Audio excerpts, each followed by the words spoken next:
আওয়ামী লীগের বিচার করবেন কি? সবাই আওয়ামী লীগকে জান প্রাণ দিয়ে বন্ধু বানানোর চেষ্টা করছে, তাই না? সবাই যে যার মতো করে, বিএনপি, জামাত, এনসিপি, গণ অধিকার প্রতিযোগিতা লাগিয়ে দিচ্ছে যে কে কার চেয়ে বেশি আওয়ামী লীগকে বন্ধু বানাতে পারে। তো একই সাথে বন্ধু বানাবেন, একই সাথে বিচার করবেন, এটা কেমনি করে?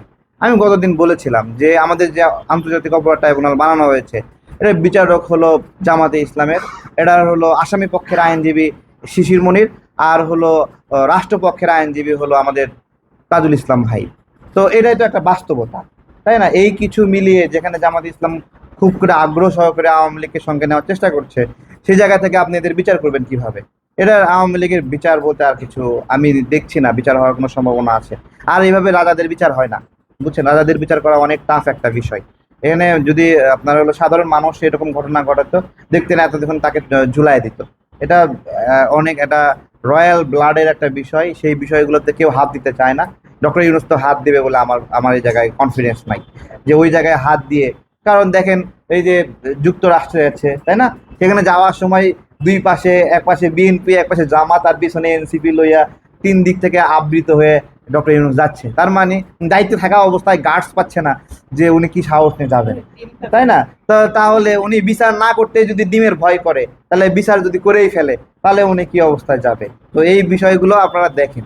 আওয়ামী লীগের বিচার বাংলাদেশে অসম্ভব এই মুহূর্তে, আমার কাছে মনে হচ্ছে যেই দিকে যাচ্ছে এই বিচার তারা করবে না। আপনারা দেখেন যে আইজিপি মামুনকে শাস্তি দেওয়ার জন্য কোনো তৎপরতা নেই, তাকে বাঁচানোর জন্য সব ধরনের তৎপরতা আছে। ঠিক আছে, রাজসাক্ষী বানিয়ে যে প্রধান আসামি গণহত্যার, তাকে আপনি বানাইছেন রাজসাক্ষী। হ্যাঁ, এর চেয়ে জামাতকার কি ভাষায় বলবো বলেন? কি ভাষায় বলবো? জামাতের মধ্যে রক্ত আছে নাকি শরীরে? রক্ত আছেনি, লাজ শরম আছেনি?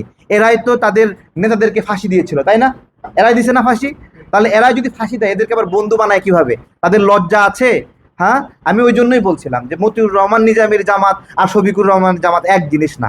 মতিউর রহমানের নিজামীর জামাত ছিল আত্মবিশ্বাসী জামাত, যারা মৃত্যুর আগ পর্যন্ত তারা বলে নাই, তারা শেখ হাসিনার কাছে আপোষ করে নাই বলে তো মরতে হয়েছে, তাই না? সে জায়গায় ডক্টর শফিকুর রহমানরা আপোষ কইরা বন্ধু বানায়া মিলায় মিশে মাইক খায় একাকার হয়ে গেছে। তাহলে ওই জামাত আর এই জামাত কি এক জিনিস? এই এক জিনিস না। এইটাই বিভিন্ন ওয়াজ মাহফিলে অনেক দিন ধরে একটা ইয়ে ছিল যে ওয়াজ মাহফিলে হাদিস, কোরআন এগুলো নিয়ে আলাপ আলোচনা হয় না। কি কি হালাল, কি কি হারাম, এগুলো নিয়ে আলাপ হয় না। পুরো আলাপের কেন্দ্রবিন্দুই পরিণত হয়েছে রাজনৈতিক বিষয়বস্তু, যে নির্দিষ্ট রাজনৈতিক দলের পৃষ্ঠপোষকতায় যে আলেম যাবে সে তাদের মতো করে বক্তব্য দিবে। হ্যাঁ, কেউ আপনার হলো কওমি ঘরানা গেলে জামাতি গেলে দেবে, জামাতি ঘরানা গেলে কওমিকে। এই যে একটা বন্দোবস্ত, সামগ্রিকভাবে আমরা এটা চাই না। আমরা হুজুরদের কাছ থেকে শিখতে চাই। যেমন আমাদের প্রত্যাশা ছিল কি, আজহারি হুজুর তিনি হলো সবার একজন প্রিয় আলেম হয়ে থাকবেন, তাই না? কিন্তু উনি জামাতের পথ বেছে নিলেন। তাহলে এখন জামাতের পথ বেছে নিলে আমাকে তো ওনাকে ভালোবাসা অনেক কঠিন হবে।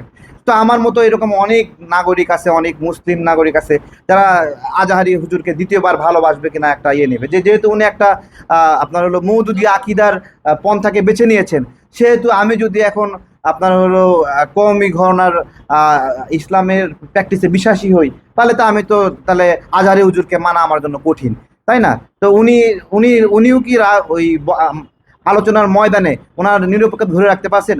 উনি আলোচনার ময়দানে গিয়ে বলতেছেন যে রাজাকার শব্দ শুনলে এক সময় ঘৃণা করতো, এখন রাজাকার শব্দ সম্মানের। তাহলে আজহারি হুজুর যদি এই সিদ্ধান্ত নিয়ে ফেলে যে রাজাকার এই নামটা সম্মানের, তাহলে আমাকে সিদ্ধান্ত নিতে হবে যে আমি ওনাকে সমর্থন করব কি করব না।